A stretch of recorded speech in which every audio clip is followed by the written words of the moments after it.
আসসালামু আলাইকুম। MS word ফাইলে আমি আপনাদের কিছু ট্রিক্স দেখাবো। কারণ আপনারা যদি র্যান্ডম কোনো আ সেন্টেন্স বা ওয়ার্ড বা প্যারাগ্রাফ নিতে চান, তার জন্য কি করতে হবে? ইকুয়াল র্যান্ড ওপেন ব্র্যাকেট ১০ টা সেন্টেন্স বা ৫ টা এভাবে নিয়ে ১০,৫ দিয়ে দিবেন, এন্টার হিট করবেন। দেখবেন আপনার র্যান্ডম সেন্টেন্স বা প্যারাগ্রাফ চলে আসছে। এই কাজটি আপনি অন্যভাবেও করতে পারবেন। লোরেমের মাধ্যমেও করতে পারবেন। লোরেমও কিছু র্যান্ডম টেক্সট দেয়। তার জন্য ইকুয়াল প্রেস করবেন, লোরেম লিখবেন, ওপেন ব্র্যাকেট দিবেন, কতগুলো সেন্টেন্স নেবেন, কতগুলো ওয়ার্ড নেবেন, চলে আসবে। দেখুন এন্টার হিট করবেন, এভাবে চলে আসবে। আবার আপনি এই সেন্টেন্সগুলো দেখেন এলোমেলো হয়ে আছে, একে জাস্টিফাই করার জন্য কন্ট্রোল এ প্রেস করবেন। কন্ট্রোল এ প্রেস করে সবগুলো সিলেক্ট করে নেবেন, নেওয়ার পরে কন্ট্রোল জে প্রেস করবেন। কন্ট্রোল জে প্রেস করলে দেখবেন লাইনটি জাস্টিফাই হয়ে গেছে। এভাবে খুব সহজে আপনি জাস্টিফাই করতে পারবেন, লেখাগুলো সুন্দরভাবে সাজিয়ে নিতে পারবেন। তারপর লেখার মাঝখানে যদি আপনি লাইনের মাঝখানে ফাঁকা দিতে চান, ওই যে প্যারাগ্রাফ অপশনে ক্লিক করবেন, এখানে আপনার মতো পরিমাপ দিয়ে দিবেন, তাহলে প্রত্যেকটি লাইনের মাঝে মাঝে ফাঁকা হয়ে যাবে। এভাবে আপনি রেক্ট্যাঙ্গেল শেপের মাধ্যমেও লেখাগুলো সিলেক্ট করতে পারবেন। তো তার জন্য আপনার অল্টার কি প্রেস করে ধরে রেখে মাউস দিয়ে ড্র্যাগ করতে হবে, তাহলে দেখবেন এরকম আপনার রেক্ট্যাঙ্গেল শেপে লেখাগুলো সিলেক্ট হয়ে যাচ্ছে।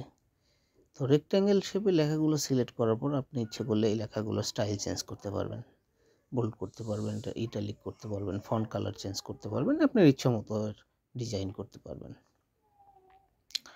তার পরবর্তীতে আবার আরেকটি ট্রিক্স আপনাদের দেখাই।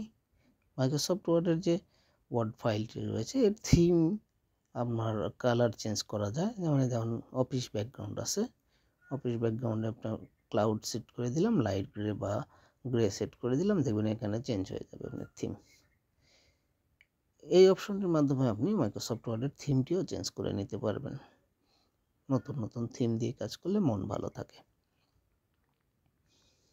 এর পরবর্তীতে আমি আপনাদের আরেকটি ট্রিক্স দেখাবো। যেমন বিভিন্ন নিউজ পেপারে দেখবেন যে লেখার ভেতরে ছবি বসানো থাকে, দুই সাইডে লেখা থাকে, উপরে নিচে লেখা থাকে। তো সেটা কিভাবে করবেন? সেটি করার জন্য খুব সহজ একটি উপায় রয়েছে। তার জন্য আপনি একটি পিকচার ইনসার্ট করে নেবেন। পিকচার ইনসার্ট করে নেওয়ার পরে দেখুন আমি আপনাদের দেখিয়ে দিচ্ছি। একটি পিকচার ইনসার্ট করছি আমি। আমার ডেস্কটপে একটি পিকচার সেভ করা রয়েছে, সেই পিকচারটি আমি ইনসার্ট করে নিব। পিকচারটি ইনসার্ট করে নেওয়ার পরে আপনার এই যে রাফ টেক্সট একটা অপশন রয়েছে, দেখুন ডাবল ক্লিক করলে রাফ টেক্সট একটি অপশন পাবেন। এখানে টাইট নামে একটি অপশন রয়েছে। এই টাইট অপশনে ক্লিক করার পরে আপনি ছবিটি যেখানে নিয়ে যাবেন সেইখানেই লেখার মাঝে বা লেখা অনুপাতে সেই ছবিটি সেট হয়ে যাবে, অটোমেটিক্যালি লেখাগুলো সরে যাবে। এভাবেই নিউজ পেপারে প্রিন্ট করা হয়, বিভিন্ন বইয়ে প্রিন্ট করা হয় এই সিস্টেমের মাধ্যমে।